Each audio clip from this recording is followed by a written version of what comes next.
tous. Sincèrement, quand on m'a demandé de venir à cette soirée, d'abord j'excuse François Asensi qui était pris par des obligations parlementaires de longue date, prévues de longue date, mais il me dit Mélanie, il faut vraiment que tu y ailles, parce que c'est très important, et tu connais mon combat de longue date sur ces questions. D'ailleurs, on l'a dit, les vagues d'immigration successives, François est espagnol, il est devenu député, son papa était un républicain espagnol, et il est très attaché à cette question, y compris quand je l'ai connu d'ailleurs et qu'il m'a demandé d'être son adjoint, je me battais sur la question du 17 octobre 61 et sur la reconnaissance du massacre des Algériens, et j'avais été lui porter une question écrite que je voulais qu'il pose à l'Assemblée sur ces questions-là. C'est comme ça que nos liens politiques se sont noués. Moi, je ne suis pas membre d'un parti politique, mais je suis très engagé dans le front de gauche, qui est un front et qui pose les choses d'une certaine manière. Alors d'abord, sincèrement, je voudrais remercier Ahmed Lawedge, parce que je me disais, honnêtement, c'est un coup électoral encore. Les 110 propositions de Mitterrand en 81, en 88, Mitterrand qui revient au campus à Villetaneuse nous dire on va le faire. Sarkozy en 2007 qui dit ah je suis pour. En 2012 il était plus pour. Enfin bref, j'ai l'impression qu'on amuse la galerie sur cette question. Je suis content de la tonalité de la soirée de ce soir. Et à vrai dire, j'en doutais pas parce que je sais qu'Ahmed est très engagé sur ces questions et que c'est pour nous, en tout cas, fils d'immigrés, des choses qui sont au-delà des questions républicaines. Et du rôle de la République, même si ça a été dit avec beaucoup d'éloquence par Jean-Michel Baillet et le maire d'Aulnay sur ces questions-là. Voilà. Moi, je voulais vous dire qu'il y a différents combats et sur lesquels il ne faut pas lâcher. Il ne faut pas lâcher, j'ai vu que le conseil municipal d'ailleurs de Sevran a pris un vœu sur cette question, il ne faut pas lâcher sur l'éligibilité aussi.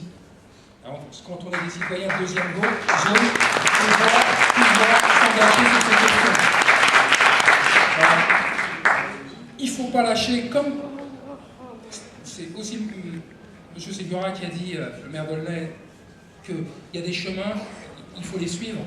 Il ne faut pas lâcher sur cette question-là, parce que moi, en tant que fils d'immigré, ce qui me touche, je vais vous parler avec mes tripes. C'est pas une question d'aller voter. Moi, j'en ai parlé avec mon père hier, j'ai dit tiens, papa, je vais aller sur un peu plus grand.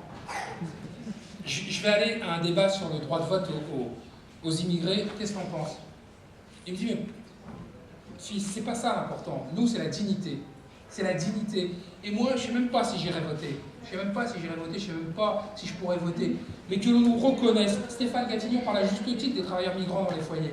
Des gens qu'on a mis, qui ont fait les boulots les plus durs, qu'on a traités vraiment de citoyens de deuxième zone, on a mis, il n'y a pas longtemps qu'on rénove les foyers de travailleurs migrants, les ex-Sonacotra, maintenant à Domar. Il y a une dynamique, et dans ce département, je sais la gauche sincère sur ces questions, et je sais qu'elle est engagée parce qu'elle le vit au quotidien, et ça nous prend aux tripes ces questions-là. Donc mon père me dit, Mélanie, c'est pas ce qui est important pour nous, c'est pas de pouvoir voter, c'est qu'on puisse reconnaître qu'on est venu, qu'on a laissé une trace et qu'on est respecté. Et nous, c'est ça qu'on demande. C'est ça qu'on demande. On ne sait pas combien d'immigrés vont voter, mais c'est un droit fondamental. Et je vous assure que vous avez connu tous les émeutes de 2005, que c'est un signe fort à donner aux générations qui suivent de dire vos parents, ils ont travaillé, on les respecte. Mais c'est aussi un signe fort que nous, élus de la République, on donne à nos enfants quand on leur dit attendez, nos parents, ils se sont battus. On parlait de personnes qui ont eu des parcours extraordinaires. Nos parents ils se sont battus dans ce pays. Ils ont travaillé, ils se sont battus, ils ont résisté. Je parlais du 17 octobre 61, c'est extraordinaire si vous regardez la résistance des travailleurs algériens à cette période et comment ils ont résisté, comment ils se sont syndiqués, comment ils ont combattu. Je pense aussi aux travailleurs de Citroën Aulnay, à PSA, des gens qui se battent, des gens qui n'abdiquent pas. Moi, quand j'étais gamin, j'avais l'impression qu'on père, il courbait les chines et il acceptait pour qu'on puisse avoir une éducation digne de comment dire, il prenait des coups et nous, au moins, on recevrait une éducation et peut-être on aurait une vie meilleure. Mais je vous assure, nos parents, les Chibani, on en a parlé tout à l'heure, c'est des gens qui se sont battus, qui ont résisté et qui ont des vraies valeurs. Et rien que pour ça, rien que pour leurs enfants et pour leur montrer que d'abord ils ont leur place dans la République et qu'ils ont une place dans la société et d'abord qu'ils sont l'avenir. J'entends souvent dire que la Seine-Saint-Denis c'est un département jeune et que notre jeunesse c'est notre avenir. C'est pas des paroles en l'air. Je veux dire, ce département, il recèle des talents, on a plein de choses à faire. plein de choses à faire. Et vous verrez à l'avenir, on en reparlera. Déjà, la Seine-Saint-Denis, c'est un département qui a plein d'atouts et qu'il faut qu'on se batte tous pour qu'on cesse de le dénigrer. Et pour revenir au droit de vote de nos parents,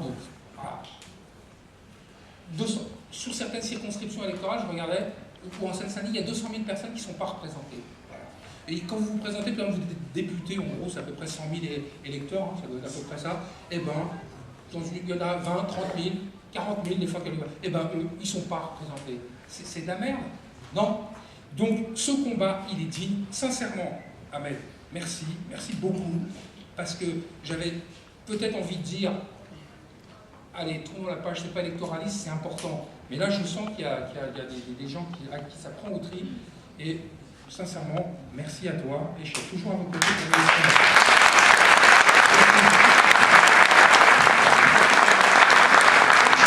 Merci beaucoup. Merci.